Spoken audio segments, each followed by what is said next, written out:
Hello everyone. आज की इस क्लास में समाजशास्त्र से संबंधित महत्वपूर्ण प्रश्नों को कराया जाएगा एंड ये क्लास आपकी सभी परीक्षाओं के लिए इंपॉर्टेंट रहने वाली है। आप सभी इस क्लास को, इस वीडियो को ज़्यादा से ज़्यादा लोगों के साथ शेयर जरूर कर दीजिए। एक इन्फॉर्मेशन है, समाजशास्त्र से संबंधित सभी परीक्षाओं के लिए यहाँ पर प्रैक्टिस सेट एंड सोशियोलॉजी के नोट्स पीडीएफ फॉर्मेट में प्रोवाइड कराए जा रहे हैं। इससे संबंधित जानकारी के लिए यहाँ पर एक व्हाट्सएप नंबर दिया गया है। नंबर है 790-555-3851। इस नंबर पर आप मैसेज करके इससे जुड़ी हुई जानकारी ले सकते हैं। यहाँ पर आपको यूपीपीजीटी का प्रैक्टिस सेट देखने को मिल जाएगा। यूपीपीजीटी एग्जाम के लिए कॉम्बो ऑफर में यहाँ पर प्रैक्टिस सेट के साथ ही नोट्स प्रोवाइड कराए जा रहे हैं, जिसमें यहाँ पर कुछ छूट दी जा रही है। बिहार शिक्षक भर्ती के लिए Bihar state and Bihar PGT का प्रैक्टिस सेट आपको यहाँ पर मिल जाएगा। बिहार शिक्षक भर्ती के लिए भी कॉम्बो ऑफर में छूट दी गई है। जीआईसी के एग्जाम की बात की जाए तो यहाँ पर कॉम्बो ऑफर चल रहा है, आप इसे भी देख सकते हैं, ले सकते हैं। इसका जीआईसी का जो फर्स्ट पेपर कॉमन पेपर है जीएस वाला, वो भी आपको यहाँ पर मिल जाएगा। राजस्थान असिस्टेंट प्रोफेसर के एग्जाम की बात की जाए तो इसका जीके वाला थर्ड पेपर का प्रैक्टिस सेट और साथ ही आपका समाजशास्त्र का प्रैक्टिस सेट यहाँ पर प्रोवाइड कराया जा रहा है। यूजीसी नेट के लिए यहाँ पर प्रैक्टिस सेट आपको मिल जाएगा। और बात की जाए अब समाजशास्त्र के नोट्स की, तो ये नोट्स सभी परीक्षाओं को ध्यान में रखकर तैयार किए गए हैं। सभी परीक्षाओं के लिए ये इंपॉर्टेंट है, आप इन्हें ले सकते हैं। कोई भी इससे जुड़ी हुई जानकारी चाहते हैं तो व्हाट्सएप नंबर दिया गया है, इस नंबर पर आप मैसेज करके पूरी जानकारी ले सकते हैं। बस कुछ ही देर में क्लास शुरू होने वाली है। आप सभी इस वीडियो को ज़्यादा से ज़्यादा लोगों के साथ शेयर जरूर कर दीजिए।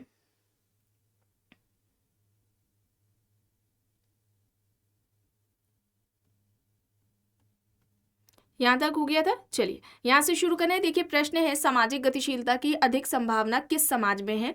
ऑप्शंस यहाँ पर दिए गए हैं, वर्ग आधारित खुला समाज, जाति आधारित बंद समाज, जनजातीय समाज या फिर वर्ग विहीन समाज।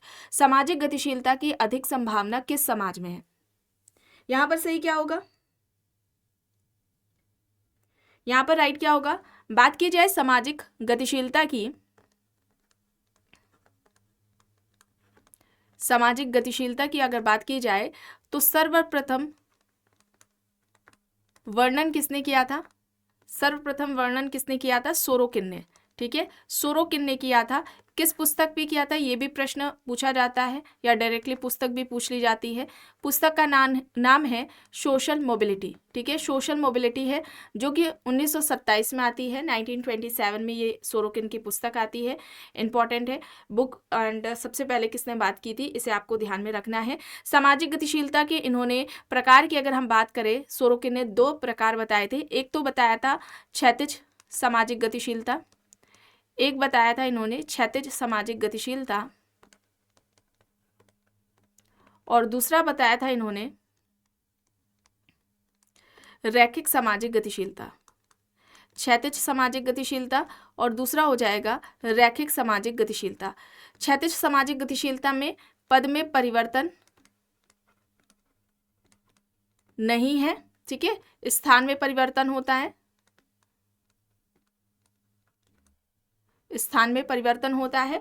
और बात की जाए रैखिक परिवर्तन में तो इसमें पद परिवर्तन होता है। ठीक है, पद परिवर्तन होता है, स्थान में परिवर्तन हो भी सकता है और नहीं भी हो सकता है। ठीक है, स्थान में परिवर्तन हो भी सकता है, नहीं भी हो सकता है।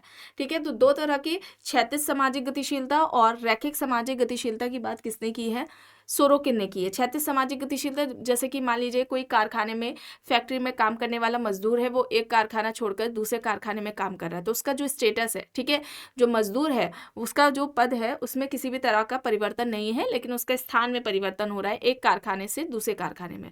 ठीक है, या अगर हम कहें कि एक शहर के कारखाने में काम कर रहा है, दूसरे शहर के कारखाने में वो काम कर रहा है, तो उसका जो काम है, मजदूरी कर रहा है, ठीक है, तो उसके पद में, स्टेटस में किसी भी तरह का कोई बदलाव नहीं है। रैखिक सामाजिक गतिशीलता में पद में परिवर्तन होता है। ठीक है, जैसे टीचर से आईएएस ऑफिसर बन जाना। ठीक है, या ये 2 प्रकार जो बताए गए हैं, ये इस तरह से एग्जाम्स में पूछे जाते हैं। तो किसने बात की है, सोरोकिन ने की है। यहाँ पर गतिशीलता की अधिक संभावना पूछा जा रहा है, तो वर्ग आधारित खुला समाज हो जाएगा। ऑप्शन ए यहाँ पर राइट आंसर हो जाएगा। ठीक है, विकल्प ए यहाँ पर सही हो जाएगा। चलिए आगे देखते हैं। प्रश्न है, मिलान करना है। यहाँ पर देखिए सिद्धांत और पुस्तकें कुछ दी गई हैं, देखकर बताइए सही क्या होगा।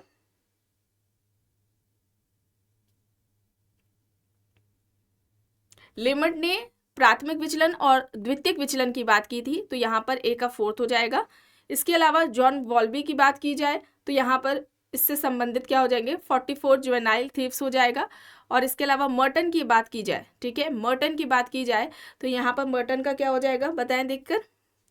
सामाजिक सिद्धांत और सामाजिक संरचना की इन्होंने बात की है और बेकर ने लेबलिंग थ्योरी की बात की है, ठीक है। तो यहाँ पर क्या हो जाएगा, विकल्प ए यहाँ पर सही होगा, ठीक है, विकल्प ए यहाँ पर सही हो जाएगा। चलिए आगे देखते हैं। प्रश्न है लेविस की गरीबी संस्कृति की अवधारणा किस अध्ययन पर आधारित है। यहाँ पर देखिए ऑप्शंस में है मैक्सिकन के 5 परिवार, अमेरिका के 5 परिवार, फ्रांस के 5 परिवार और भारत के 5 परिवार। ऑस्कर लेविस की गरीबी संस्कृति की अवधारणा किस अध्ययन पर आधारित है।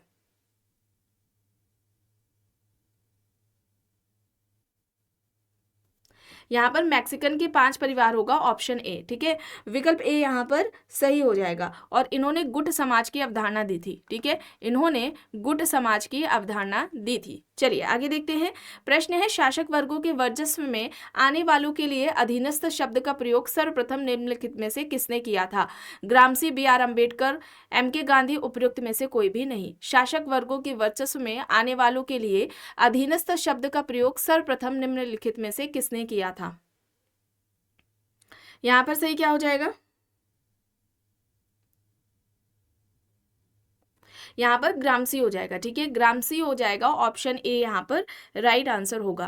प्रश्न है किसका कहना है कि भारतीय समाज एक हिंदू समाज है और हिंदू परंपराओं को समझे बिना इसे समझा नहीं जा सकता। ऑप्शंस है यहाँ पर G S. Ghurye, R K. Mukherjee, Louis Dumont, N K. Bose. बताएं भारतीय समाज एक हिंदू समाज है और हिंदू परंपराओं को समझे बिना इसे समझा नहीं जा सकता। ये बात किसके द्वारा कही गई है।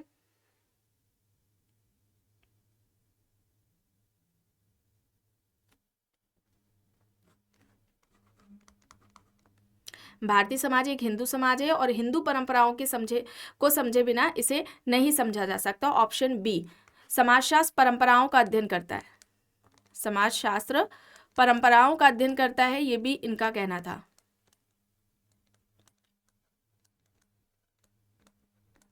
समाजशास्त्र परंपराओं का अध्ययन है या अध्ययन करता है, ये किसका कहना था, डीपी मुखर्जी का कहना था। अगर हमें भारतीय समाज का अध्ययन करना है तो हमें यहाँ पर भारतीय परंपराओं का अध्ययन करना चाहिए, ये डीपी मुखर्जी के द्वारा बात कही गई थी। ऑप्शन बी यहाँ पर राइट आंसर हो जाएगा।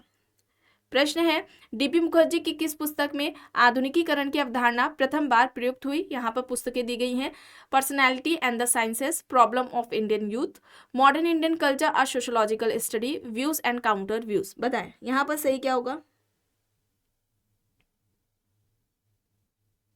यहाँ पर राइट क्या हो जाएगा,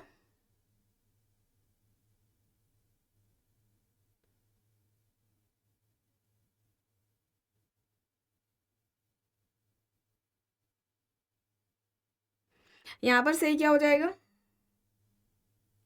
यहाँ पर मॉडर्न इंडियन कल्चर और सोशोलॉजिकल स्टडी हो जाएगा, ऑप्शन सी, विकल्प सी यहाँ पर सही हो जाएगा। आगे देखते हैं।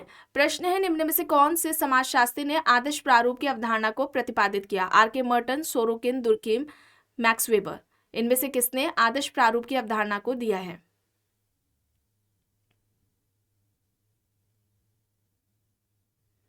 आदर्श प्रारूप का कॉन्सेप्ट किसने दिया।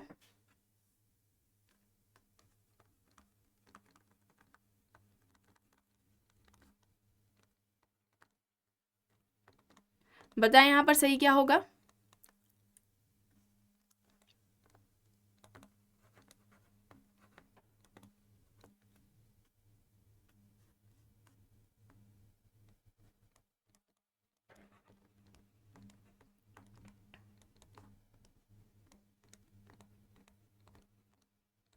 यहां पर राइट क्या होगा।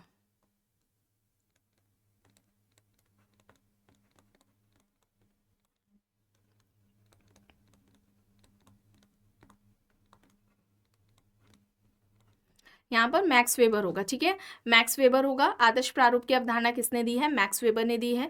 इन्होंने समाजशास्त्र की विषय वस्तु, ठीक है, मैक्स वेबर ने समाजशास्त्र की विषय वस्तु किसे बताया था, सोशल एक्शन को बताया था, सामाजिक क्रिया को बताया था। समाजशास्त्र सामाजिक क्रियाओं का अध्ययन है, ये भी मैक्स वेबर ने समाजशास्त्र को इस तरह से परिभाषित किया था।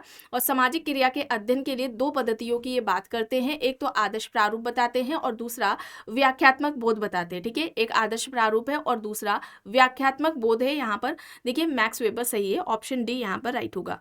प्रश्न है किसने लिखा है कि इसके विस्तृत अर्थों में समाजशास्त्र मानवीय अंतःक्रियाओं एवं अंतःसंबंधों, उनकी दशाओं तथा परिणामों का अध्ययन है। ऑप्शंस देख लीजिए, Morris, Ginsberg, MacIver and Page, Coser, Talcott, Parsons. इसके विस्तृत अर्थों में समाजशास्त्र मानवीय अंतःक्रियाओं और अंतःसंबंधों, उनकी दशाओं तथा परिणामों का अध्ययन है। ये किसके द्वारा बात कही गई है?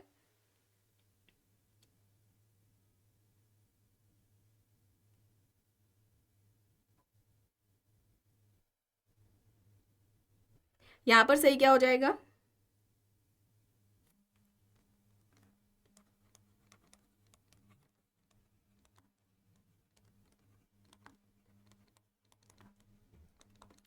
राइट आंसर यहां पर क्या होगा?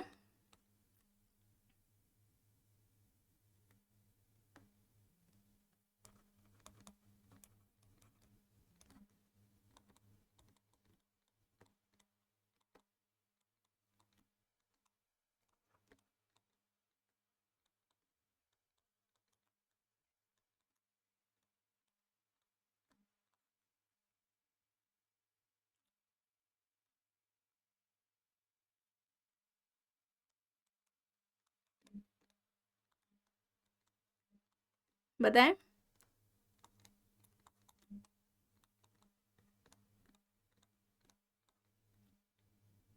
यहाँ पर मोरिस जिन्सबर्ग होगा। ठीक है, जिन्सबर्ग ने कहा था कि समाजशास्त्र मानवीय अंतःक्रियाओं, अंतःसंबंधों और उनकी दशाओं तथा परिणामों का अध्ययन है। मैकएवर पेज कहते हैं समाजशास्त्र सामाजिक संबंधों का अध्ययन है। ठीक है, मैकएवर का क्या कहना था? जो समाजशास्त्र है वो सामाजिक संबंधों का अध्ययन है। सिमिल का कहना था कि समाजशास्त्र मानवीय अंतर संबंधों के स्वरूपों का अध्ययन है। सिमिल कहते हैं समाजशास्त्र मानवीय अंतर संबंधों के स्वरूपों का अध्ययन है। और दुर्खिम का कहना था कि समाजशास्त्र सामूहिक प्रतिनिधानों का अध्ययन है। ठीक है, इन बातों को आप ध्यान में रखेंगे। इस तरह से परिभाषाओं से जुड़े हुए प्रश्न आते हैं। यहाँ पर प्रश्न देखिए, निम्न में से भारत में जाति व्यवस्था की उत्पत्ति में माना को एक महत्वपूर्ण कारक किसने माना? ऑप्शंस यहाँ पर दिए गए हैं, Nesfield, Hutton, ल्यूडियोमो, Risley. Nesfield, Hutton, ड्यूमो, Risley यहाँ पर दिए गए हैं।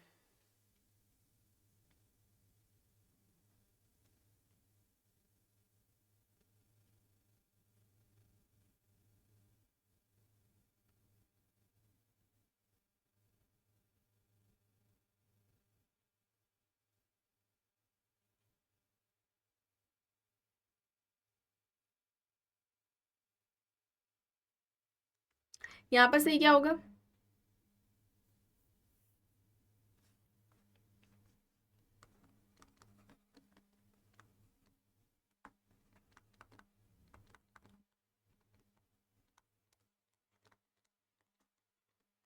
जाति व्यवस्था की उत्पत्ति से संबंधित अगर सिद्धांतों की बात करें तो नेस्फील्ड का व्यवसायिक सिद्धांत है। ठीक है, नेस्फील्ड का व्यवसायिक सिद्धांत दिया गया है।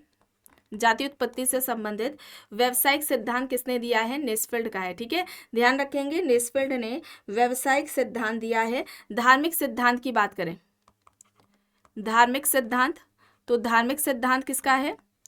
होकार्ट एंड सेनाट का। ठीक है, होकार्ट व सेनाट का है। ये आप याद रखेंगे, होकार्ट एंड सेनाट ने धार्मिक सिद्धांत दिया है। राजनीतिक सिद्धांत किसका है? राजनीतिक सिद्धांत, राजनीतिक सिद्धांत अबे डुबाई का है। राजनीतिक सिद्धांत किसका है? राजनीतिक सिद्धांत अबे डुबाई का है। और प्रजाति सिद्धांत की बात करें, प्रजाति सिद्धांत, जाति उत्पत्ति से संबंधित प्रजाति सिद्धांत से कौन जुड़ जाएंगे? रिजले। ठीक है, इन बातों को आप ध्यान में रखेंगे। ये एग्जाम्स में इस तरह से प्रश्न पूछा जाता है कि किसके द्वारा कौन सी जाति व्यवस्था की उत्पत्ति का सिद्धांत दिया गया है। अक्सर ज़्यादातर मैचिंग में भी पूछ लिया जाता है। ठीक है, और यहाँ पर जाति व्यवस्था की उत्पत्ति का जो माना सिद्धांत है वो किसके द्वारा दिया गया है? हट्टन के द्वारा दिया गया है। ऑप्शन बी यहाँ पर सही होगा। प्रश्न है, पति पत्नी की परिधि तथा इसके केंद्र में स्थित रक्त संबंधियों से बनने वाले परिवार को क्या कहा जाता है? रक्त मूलक परिवार, दाम्पत्य मूलक परिवार, प्रजनन परिवार या फिर उपयुक्त में से कोई नहीं। पति पत्नी की परिधि तथा इसके केंद्र में स्थित रक्त संबंधियों से बनने वाले परिवार को क्या कहा जाता है? क्या कहेंगे उसे हम? रक्त मूलक परिवार कहेंगे ऑप्शन ए, ठीक है, रक्त मूलक परिवार कहेंगे ऑप्शन ए यहाँ पर राइट आंसर हो जाएगा। दाम्पत्य मूलक परिवार और प्रजनन मूलक परिवार की अगर हम बात करें, रक्त संबंधी परिवार या अगर हम कहें प्रजनन संबंधी परिवार या रक्त मूलक परिवार और प्रजनन मूलक परिवार की बात करें तो ये दो प्रकार किसने बताए हैं, वार्नर के द्वारा बताए गए हैं। आगे देखते हैं, प्रश्न है निम्न में से परिवार की उत्पत्ति के लिए क्रमिक विकास के विचार की अवधारणा किसने दी। ऑप्शंस में यहाँ पर मॉर्गन, टाइलर, बैकोफेन, मेलानोव्स्की दिया गया है। परिवार की उत्पत्ति हेतु क्रमिक विकास के विचार की अवधारणा किसने दी है, किसने दी है, मॉर्गन ने, ठीक है। मॉर्गन ने परिवार की उत्पत्ति के कितने चरण बताए थे, 5 चरण बताए थे। पहला था समरक्त परिवार, समरक्त परिवार, दूसरा था समूह परिवार, तीसरा हो जाएगा युगल परिवार, युगल परिवार हो जाएगा तीसरा, चौथा हो जाएगा पित्त सत्तात्मक परिवार, पित्त सत्तात्मक परिवार हो जाएगा चौथा, और पांचवा हो जाएगा एक विवाहीय परिवार, एक विवाहीय परिवार, ये पांचवा हो जाएगा, ठीक है। ये 5 जो चरण है परिवार की उत्पत्ति के, ये किसने बताए हैं, मॉर्गन ने बताए, ठीक है। किसने बताए हैं, मॉर्गन ने बताए हैं। यहाँ पर ऑप्शन ए है सही। प्रश्न है भारतीय संविधान में कौन सी अनुसूची पंचायती राज व्यवस्था की शक्ति से संबंधित है। यहाँ पर अनुसूचियां दी गई हैं 9वीं, 11वीं, 5वीं, 6ठी, बताएं इनमें से किस अनुसूची में पंचायती राज व्यवस्था की बात की गई है। यहाँ पर 11वीं अनुसूची हो जाएगा, ठीक है, 11वीं अनुसूची हो जाएगा, ऑप्शन बी यहाँ पर सही हो जाएगा। 5वीं और 6ठी अनुसूची किससे संबंधित है आपको कमेंट बॉक्स में बताना है, ये आपको बताया जा चुका है। चलिए अब यहाँ पर देखिए, विवाह स्वयं में एक संस्था है, प्रथा नहीं है, या कथन किसका है। ऑप्शंस में है यहाँ पर WG Sumner, AG Keller, Westermarck, MacIver, Page. विवाह स्वयं में एक संस्था है, प्रथा नहीं है। विवाह स्वयं में एक संस्था है, प्रथा नहीं है, यह किसका कहना है।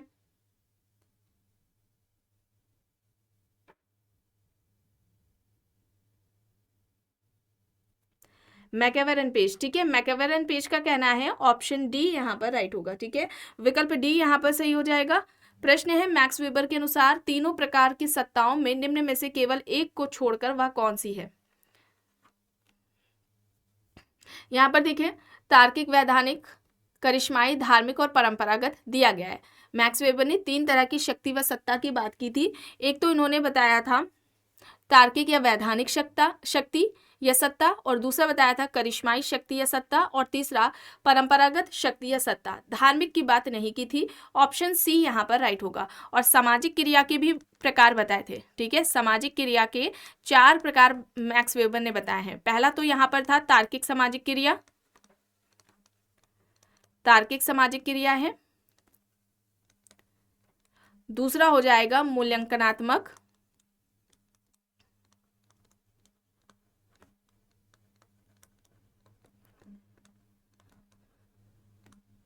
भावात्मक क्रिया है,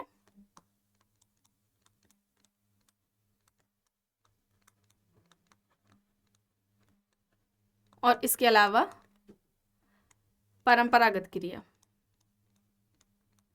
और ये जो आपको यहाँ पर बताए जा रहे हैं 4 प्रकार सामाजिक क्रिया के, ये आपको सही क्रम में बताया गया है और इसे ऐसे ही क्रम में आपको याद करना है।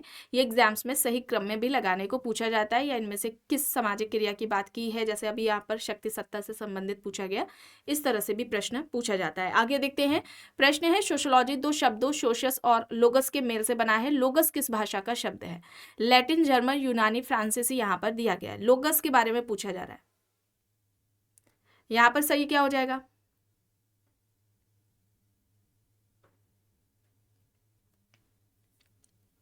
यहाँ पर राइट क्या हो जाएगा,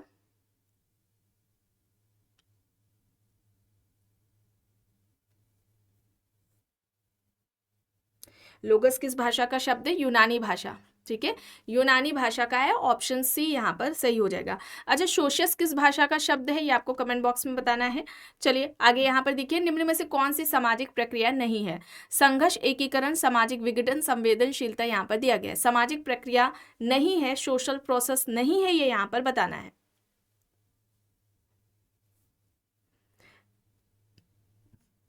यहाँ पर संवेदनशीलता होगा। ठीक है, विकल्प डी यहाँ पर राइट होगा। बात की जाए सामाजिक विघटन की, ठीक है, विघटन के बारे में एक इनकी परिभाषा है इलियट की। ठीक है, इलियट एंड मैरेल की परिभाषा है। इलियट एंड मैरेल ने विघटन को किस तरह से परिभाषित किया था? इन्होंने कहा था समूह के सदस्यों के बीच में, ठीक है, समूह के सदस्यों के बीच में जो संबंध होते हैं जब वे टूट जाते हैं तो उन्हें हम क्या कहते हैं? सामाजिक विघटन कहते हैं, सोशल डिसऑर्गेनाइजेशन कहते हैं, ये याद रखेंगे।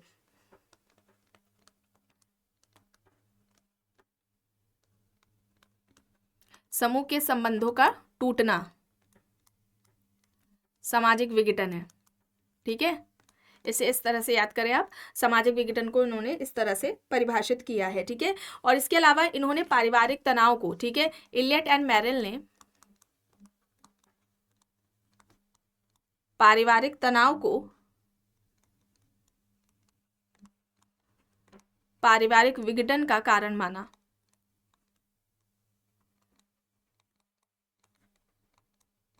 पारिवारिक तनाव को पारिवारिक विघटन का कारण किसने माना है? इलियट एंड मैरेल ने माना है। ये भी इस तरह से इनका प्रश्न पूछा जाता है। इलियट मैरेल का इंपॉर्टेंट है, इसलिए आपको यहाँ पर बताया गया। चलिए अब यहाँ पर देखिए, निम्न में से किसने संदर्भ समूह शब्द का प्रयोग सर्वप्रथम किया? देखिए सर्वप्रथम पूछा जा रहा है। मर्टन, शेरिफ, टर्नर, हाइमन, यहाँ पर ऑप्शंस दिए गए हैं। देखिए मर्टन ने भी बात की है, शेरिफ ने भी बात की है, हाइमन ने भी की है, लेकिन सबसे पहले किसने की है? इसके अलावा ऑटो क्लाइनबर्ग, ठीक है, ऑटो क्लाइनबर्ग, न्यूकॉम्ब, स्टॉफर हैं, इन सभी ने संघर्ष संदर्भ समूह रेफरेंस ग्रुप की बात की है। सबसे पहले किसने की है? हाइमन ने। ठीक है, सबसे पहले किसने की है? हाइमन ने की है रेफरेंस ग्रुप की बात। मर्टन ने समाजशास्त्र में की थी। ठीक है, मर्टन ने समाजशास्त्र में की थी संदर्भ समूह की बात। चलिए आगे देखते हैं। प्रश्न है सामाजिक विनिमय सिद्धांत का प्रतिपादन किसने किया? Marx, Peter Blau, Alfred Schutz, Levi Strauss. यहाँ पर ऑप्शंस दिए गए हैं। सामाजिक विनिमय का सिद्धांत, सामाजिक विनिमय का सिद्धांत किसका है?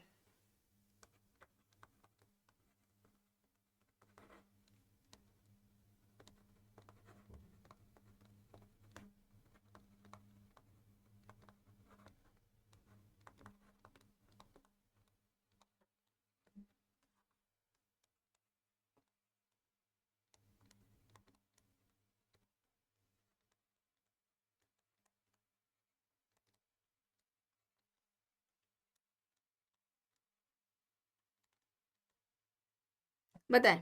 पीटर ब्लाउ। ठीक है, पीटर ब्लाउ होगा, ऑप्शन बी यहाँ पर राइट होगा। पीटर ब्लाउ की ये दो इंपॉर्टेंट बुक्स यहाँ पर बताई गई हैं, exchange and power in social life और द अमेरिकन ऑक्यूपेशनल स्ट्रक्चर। ठीक है, the American occupational structure, exchange and power in social life, ये दो इंपॉर्टेंट बुक है पीटर ब्लाउ की। आगे देखते हैं।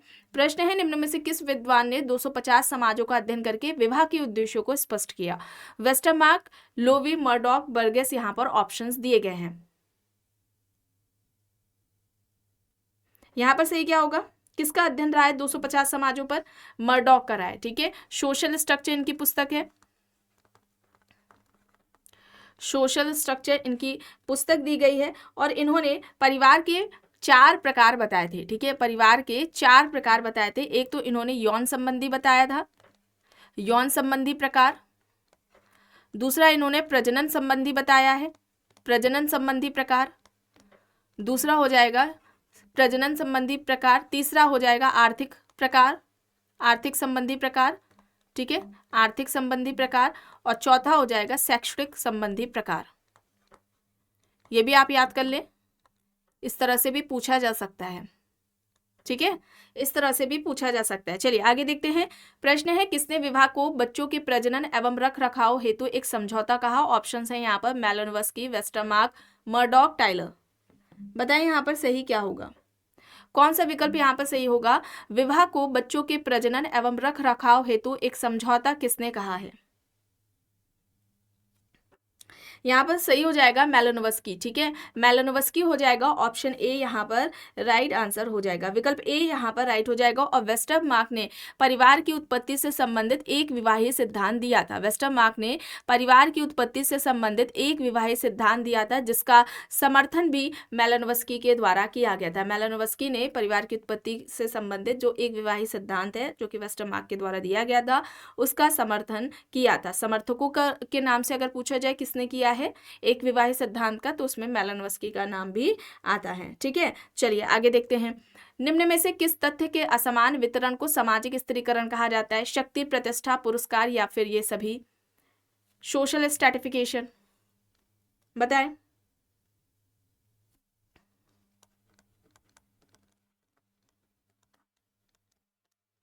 बताएं यहाँ पर सही क्या होगा।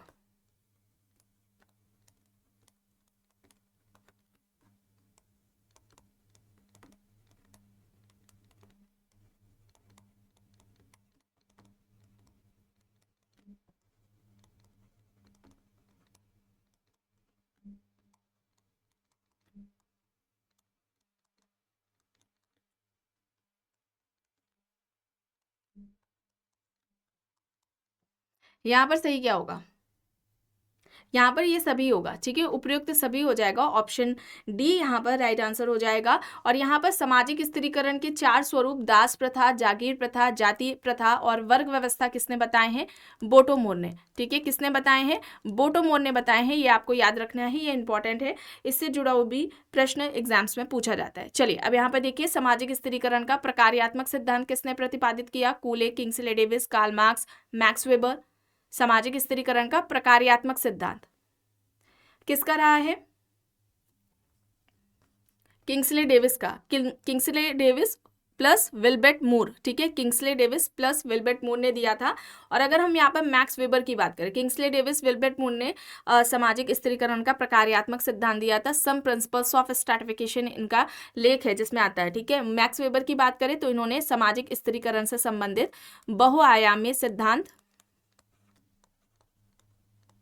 ठीक है, बहुआयामी सिद्धांत या फिर आप याद रखिए त्रिआयामी, ठीक है, त्रिआयामी सिद्धांत। इस तरह से पूछा जाता है कि सामाजिक स्त्रीकरण का, जैसे यहाँ पर पूछा गया प्रकार्यात्मक सिद्धांत किसने दिया, इस तरह से भी प्रश्न पूछा जाता है कि सामाजिक स्त्रीकरण का बहुआयामी सिद्धांत किसने दिया या सामाजिक स्त्रीकरण का त्रिआयामी सिद्धांत किसने दिया? तो वेबर ने दिया था, ठीक है। इसमें 3 जो इन्होंने आधार बताए थे, एक तो इन्होंने आर्थिक बताया, सामाजिक बताया और राजनीतिक बताया था, ठीक है। इसे ऐसे आप याद रखेंगे, इस तरह से भी पूछ लिया जाता है, ये 3 आधार किसने बताए हैं स्ट्रैटिफिकेशन के। और एक इस तरह से भी पूछा जाता है, वर्ग, परिस्थिति और दल, ठीक है। आर्थिक के आधार पर इन्होंने क्लास को परिभाषित किया था, सामाजिक में स्टेटस और राजनीतिक में दल यानी कि पार्टी की बात करते हैं। ये दोनों ही इस तरह से एग्जाम्स में प्रश्न पूछा जाता है। यहाँ पर ऑप्शन बी होगा सही। चलिए अब यहाँ पर देखिए, यूनेस्को अध्ययन समूह के अनुसार निम्न में से किस आधार पर प्रजातियों को वर्गीकृत किया जा सकता है? ऑप्शन यहाँ पर है प्रजाति की शुद्धता, शारीरिक विशेषता, बौद्धिक हीनता या फिर बौद्धिक उच्चता। किस आधार पर प्रजातियों को वर्गीकृत किया जा सकता है यूनेस्को अध्ययन समूह के अनुसार? यहाँ पर सही होगा शारीरिक विशेषता, ठीक है, शारीरिक विशेषता होगा, ऑप्शन बी यहाँ पर राइट आंसर होगा। प्रश्न है, समाजीकरण वह सीखना है जो सीखने वालों की सामाजिक भूमिका को निर्वाह के योग्य बनाता है। समाजीकरण की यह व्याख्या निम्न में से किसकी है? Merton, Kingsley Davis, Gillin and Gillin, Johnson. यहाँ पर ऑप्शंस दिए गए हैं। समाजीकरण वह सीखना है जो सीखने वालों की सामाजिक भूमिका को निर्वाह के योग्य बनाता है।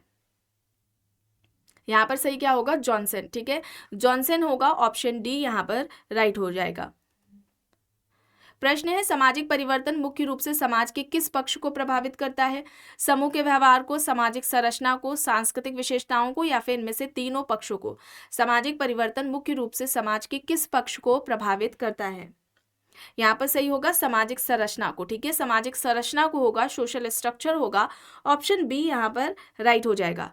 प्रश्न है, वेबलिन ने सामाजिक परिवर्तन के निर्णायकवादी सिद्धांत का प्रतिपादन किया है, उनके सिद्धांत को निम्न में से किस नाम से जाना जाता है? यहाँ पर देखिए, आर्थिक निर्णायकवादी, प्रौद्योगिकी निर्णायकवादी, सांस्कृतिक निर्णायकवादी या फिर इनमें से कोई भी नहीं।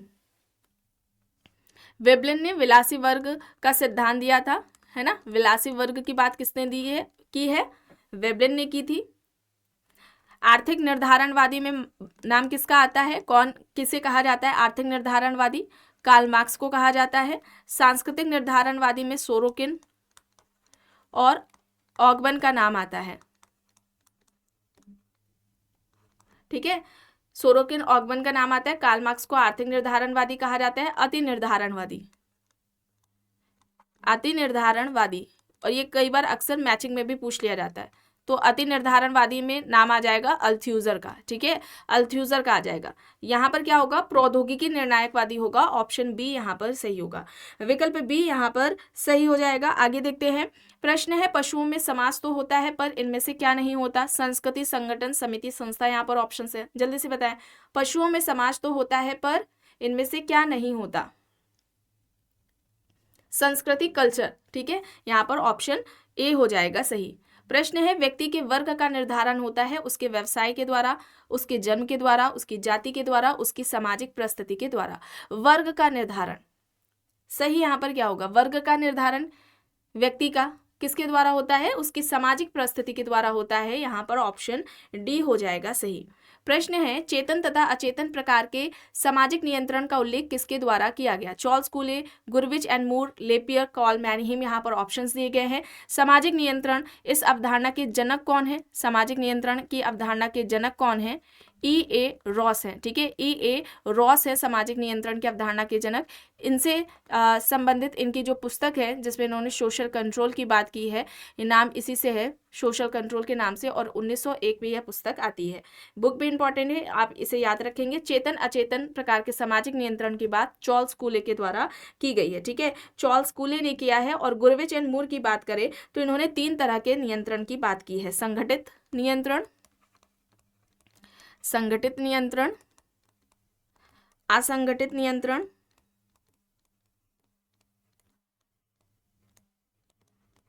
और सहज नियंत्रण। संगठित, असंगठित और सहज नियंत्रण की बात किसने की है?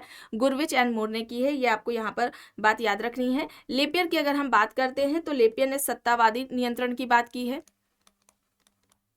सत्तावादी नियंत्रण। और दूसरा यहाँ पर हो जाएगा लोकतांत्रिक नियंत्रण। सत्तावादी नियंत्रण, लोकतांत्रिक नियंत्रण यहाँ पर हो जाएगा। कॉल मैनहीम की अगर हम बात करते हैं तो इन्होंने 2 तरह के नियंत्रण की बात की है, प्रत्यक्ष नियंत्रण और अप्रत्यक्ष नियंत्रण।